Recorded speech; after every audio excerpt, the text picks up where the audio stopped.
Hello guys, welcome to my YouTube channel. Have you ever wondered why this is happening to me?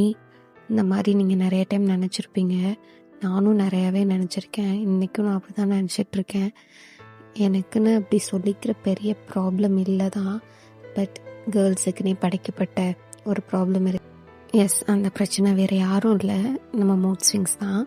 எதுக்கு வருதுன்னு தெரியாது, ஏன் வருதுன்னு தெரியாது, நீ என்ன தாண்டா சொல்ல வர அதுவும் தெரியாது, எப்போ தாண்டா போவ அதுவும் தெரியாது. ஸோ நமக்கே தெரியாமல் நம்மளே சில நேரத்துக்கு சேடாக இருப்போம். எங்கேயாச்சும் வெளில போனால் நல்லா இருக்குமேன்னு தோணும். ஸோ இப்போ இருக்கிற லைஃப்பில் எல்லாருமே பிஸி ஆகிட்டாங்க. நான் யோசித்து பார்த்தா என்னோடய ஃப்ரெண்ட் எல்லாருமே அவங்கவுங்க லைஃப்பில் பிஸி ஆகிட்டாங்க. அது அவங்க மேலே நான் மிஸ்டேக்னு சொல்ல வரல, அது லைஃப்பில் வந்த சேஞ்சஸ். ஸோ அது வந்து என்ன சொல்ல வரேன், உங்கள் ஃப்ரெண்ட்ஸோடு என்ஜாய் பண்ண டைம் கிடைக்கிது அப்படின்னா அந்த ஆப்பர்ச்சுனிட்டியை மிஸ் பண்ணிடாதீங்க.